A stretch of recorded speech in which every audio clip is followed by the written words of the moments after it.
Hello, I'm Phoenix City Councilwoman Kate Gallego. In this issue of On the Go, we are at Gateway Community College in District 8 for the Phoenix Women's Economic Forum. I'm here today with a member of the Phoenix Women's Commission, which is leading this wonderful event, Dr. Sharon Thompson. Thank you for joining us. Oh, you're welcome. Pleased to be here. Could you tell us a little bit about your background? Sure. I'm an OBGYN. I have a practice in Central Phoenix, and I was very excited to answer the mayor's call to get involved in making our city better, and so I applied to be on the Women's Commission. It's been a great experience the past 3 years. Fabulous. The mayor just shared with us that you delivered his daughter. Yes, and that was amazing. That was amazing. I didn't know he was going to be mayor at the time. I'm glad I was nice to him. Excellent. Well, thank you for your service to the mayor's family and to our City of Phoenix women. Can you tell us about the Women's Economic Forum and some of the panels that you've put together for us? Sure. We're really excited about this year's forum. In part, the forum is based on the city's efforts and your efforts to work on equal pay for women. And so we thought, what a great way to further that work that the City Council did in helping women get concrete skills and how to get equal pay. So we put together workshops on negotiation skills to help women learn how to negotiate for that job offer and get the best salary possible, to help women learn how to ask for a pay raise, to help them learn how to move their careers forward to where they want to be. We also have workshops on building influence at work. How do you get your team behind you? When you're given a leadership position, how do you make it the most successful that it possibly can be? We have workshops on financial health. What are the steps we need to take today to have the future that we want tomorrow? And then we have a workshop on just basic job preparedness, getting that resume together, what are those key tips for interview skills? And we hope that all of these will go together to help women build a strong package to move us forward toward a day when we have equal pay for men and women in the workplace. Wonderful, thank you. When the City Council passed the Equal Pay Ordinance with the help of the Women's Commission, we actually signed the Women's Commission up for a lot of work. We knew that we had to train employers, which we've already begun doing, and then we turned to the Women's Commission to do a lot of the training for the women in our community. So you have responded with great success, and we are so grateful for you being partners as we provide this important training so that women can do our part. We are absolutely pleased, and the turnout today has been fantastic. I think women are really getting a lot out of the workshops. Thank you for joining us. Next, we'll hear from another longtime member of the Phoenix Women's Commission. This is On the Go with Kate Gallego. This Women's Commission is doing spectacular work. We wouldn't have passed the Equal Pay Ordinance within the City of Phoenix without the leadership of this commission and without the leadership of the next person I'm going to introduce in just a moment. But that was not benevolent work. It's going to help a lot of people. Symbolically, it sends a message about what our values are as a city, that we demand equal pay for equal work. Substantively, it's going to have a lot of people that do business with the city have to look over their own policies and procedures and making sure that they're doing right by their employees, particularly their female employees, and we'll have an opportunity to work with them to make sure that they are doing right by all of their employees. It's forced us at the City of Phoenix to look in the mirror and say, how can we do a better job?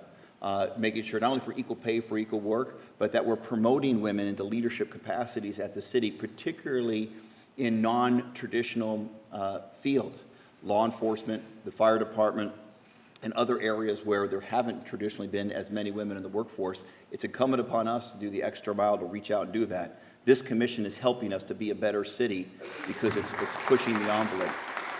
Infrastructure is an area where you might see more men than women, but we have a good story here to tell as well at the City of Phoenix. So we're really going to have some great panels later today about women in non-traditional fields and some success stories to share with you that I hope you will take out into the community so that women know that regardless of your gender, you are welcome in any jobs, and some of those infrastructure and safety jobs really do pay well. So the more women we can get in there, the more we can do to close the pay gap. Outside of the city, we found a little bit more work to do in that area.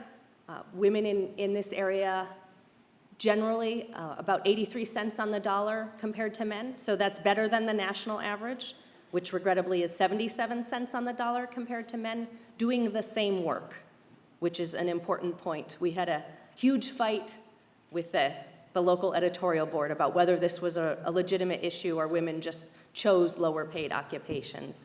But we looked at the research, and in the same occupation, we would find women making less than men.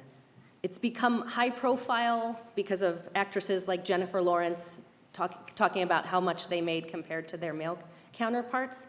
But where it really becomes a key issue is a lot of our working mothers. In my district, we have a disproportionate number of female-led houses. In the zip code that is entirely within the district I represent, the average man, single father, makes about $6,000 more than a single mom in that area.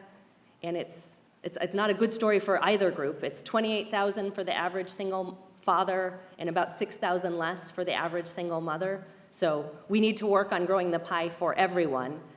But when you're only making around $20,000, $6,000 is a huge difference. It really is the difference between the quality of food, the quality of transportation options.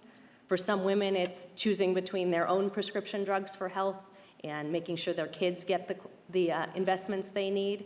And so if we can grow that and close that gap, it will be such a win for this community.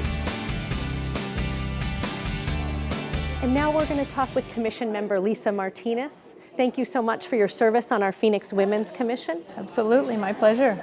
Could you tell us a little bit about yourself and why you wanted to be on the Phoenix Women's Commission? Sure, absolutely. So I have been I was born and raised in Arizona, in Phoenix, Arizona. I work in the private sector, and one of the things that really drives me is really creating equal opportunity for women in the workplace, whether it be in public life or in private organizations. So that's, I think the Phoenix Women's Commission provides a great opportunity to affect women's lives on a large scale. That's why I'm part of the group. And beyond today's forum, can you tell us a little bit about the other work that the Phoenix Women's Commission has done or is planning to do? Sure, absolutely. So the Phoenix Women's Commission has put on many different venues that educate women, help us to really drive women's opportunities in the communities. And like today, we have our event that you'll be speaking with our Commissioner Thompson about. But really, generally, we look at what are the most impactful issues that women are facing. How can we step in and how can we really engage to make a difference and change things with whatever power we can. I've heard you're about to hit $1 million raised in scholarship for women. Absolutely, yes. It's an exciting time, and we absolutely plan to blow right past that and really empower women to get educated, to understand how they can really impact their community with the education that they receive in our great schools around the city. Well, thank you for your service on our commission and to the city of Phoenix in general, as well as your work in the private sector. Absolutely, my pleasure and my honor. Thank you. That's it for today's show. If you want to get in touch with our office, please look us up online at phoenix.gov. Thank you for watching On the Go with Kate Gallego.